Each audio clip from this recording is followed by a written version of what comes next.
Good morning, America, and good evening, India. US President Joe Biden has begun to undo some of Donald Trump's key politics hours after being sworn in. In his initial acts as the 46th US President, he signed 15 executive orders, the first to boost the federal response to the coronavirus crisis. Other orders reverse the Trump's administration's stance on the climate change and immigration. President Biden said to work at the Oval Office, having been sworn earlier on Wednesday at the US Capitol. The inauguration was unlike any other due to coronavirus situations, the restrictions and everything, with few present to witness the oaths and ceremonies. Donald Trump, who has still not formally considered the presidency to Mr. Biden, snubbed the event in departure from long-standing precedent. There is no time to waste when it comes to taking the crisis we face, President Biden tweeted as he headed to the White House following his inauguration. President Biden will take action not just to reverse the gravest damages of the Trump administration but also to start moving our country forward, a statement detailing his executive orders said. On coronavirus, a series of measures will be enacted to tackle the pandemic, which has claimed more than 4 lakh lives in US. There will be a mandate to wear masks and practice social distancing on all federal government property. A new office will be set up to coordinate the response to the pandemic, and US will halt the process begun by Trump's administration of withdrawing from the World Health Organization. The move to re-engage with World Health Organization was welcomed by UN Secretary General Antonio Guterres, who said it was absolutely critical for more coordinated global response. His spokesman Stephen Dujarric said. Mr. Biden also pledged to make the fight against climate change a top priority of his administration. He signed an executive order beginning the process of rejoining the 2015 Paris Climate Agreement, from which Mr. Trump formally withdrew the US last year. Mr. Biden climate convoy from US Secretary of State John Kerry tweeted that commitments set a floor, not a ceiling, for America's climate leadership and urged international cooperation ahead of UN Climate Change Conference in Glasgow, November. Mr. Biden also revoked the presidential permit granted to the controversial Keystone XL pipeline, which environmentalists and Native American groups have fought for more than a decade. The move will be discussed when Mr. Biden makes his first phone call to foreign leader, Canadian Prime Minister Justin Trudeau. On Friday, White House Press Secretary Jen Psaki said the privately financed pipeline, estimated of cost about $8 billion, will carry about 830,000 barrels of heavy crude a day from the oil sands of Alberta in Canada to Nebraska. Barack Obama voted a bill approving construction of the pipeline in 2015, but the decision was overturned by President Trump.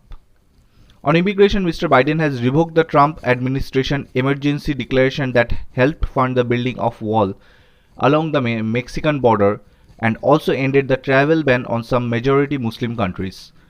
Other orders cover race and gender equality.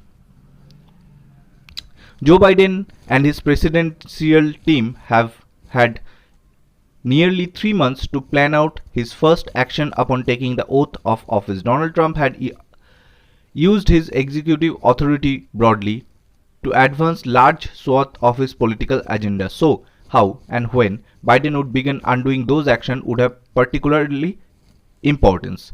It didn't take long for the newly inaugurated president to show his hand. He targeted in particular some of the most controversial portions of Trump's agenda. The Biden administration also will freeze all the Trump's last-minute regulations pending further review. Executive action is the easy part. However, for Biden to make lasting change, politics that can't be undone by future presidents, he will have to work with Congress to pass legislation on issues like pandemic relief, citizenship for undocumented migrants, healthcare reform, and voting rights protections. He also declined for now to make other executive actions like cancelling student loan debt, lifting Mr. Trump's trade restriction, to enacting new criminal justice measures. With Democrats in control in the House of Representatives and Senate, Biden has a window for accomplishments, although it will require surmounting Republican procedural obstacles and keeping his party in line. The president's decides of experience as a legislator could come in useful. At the first news conference of the Biden presidency, Press Secretary Jen Psaki was asked if her priority was to promote the interest of President Biden or provoke the unvarnished truth. She said she had deep respect for the role of free independent press and that she would join the president of bringing transparency and truth back to government. President Trump and his press secretaries often had a combative relationship with the media. Democracy has prevailed, President Biden said after taking the oath of the office with Chief Justice John Roberts on the stage of front of US Capitol, delivering a message of unity after the turbulent Trump years. He promised to be president for all Americans, including those who voted against him. Three of his predecessors attended the ceremony. Barack Obama, under whom Mr. Biden served for 8 years as vice president, Bill Clinton and George Washington Bush, as well as Mr. Trump's vice president Mike Pence. Kamala Harris, who sworn in as vice president ahead of Mr. Biden, she is the first woman and the first black and Asian American person to serve the role. There was an extra tight security for the ceremony after US Capitol was stormed by violent pro-Trump protestants on 6 January. Mr. Biden, a First Lady Jill Biden, together with Ms. Harris and her husband Doug Emhoff, then walked down Pennsylvania Avenue to White House, greeting friends and supporters. The inauguration ceremony included musical performance by Lady Gaga, who sang the national anthem, as well as Jennifer Lopez and Garth Brooks. Amanda Gorman, America's first ever National Youth Poet Laureate, recited her work, The Hill We Climb. A 90-minute televised evening concert entitled Celebrating America was staged at the Lincoln Memorial in the city, hosted by Tom Hanks. It features Bruce Springsteen, John Legend, John Bon Jovi, Justin Timberlake and Demi Lovato, and culminated in a spectacular firework display. Mr. Trump was the first president not to attend his successor's inauguration since 1869. He left the White House early on Wednesday and flew to the nearby Andrews Air Force Base. In his farewell address, the base, he highlighted what he regretted as the successor of this presidency. What we have done has been amazing by any standard, Mr. Trump said. The 74-year-old then left for his Mar-a-Lago golf club in Florida, where he arrived later in the morning. In his last hours as president, Mr. Trump granted clemency to more than 140 people, including his former advisor Steve Bannon, who had been facing fraud charges.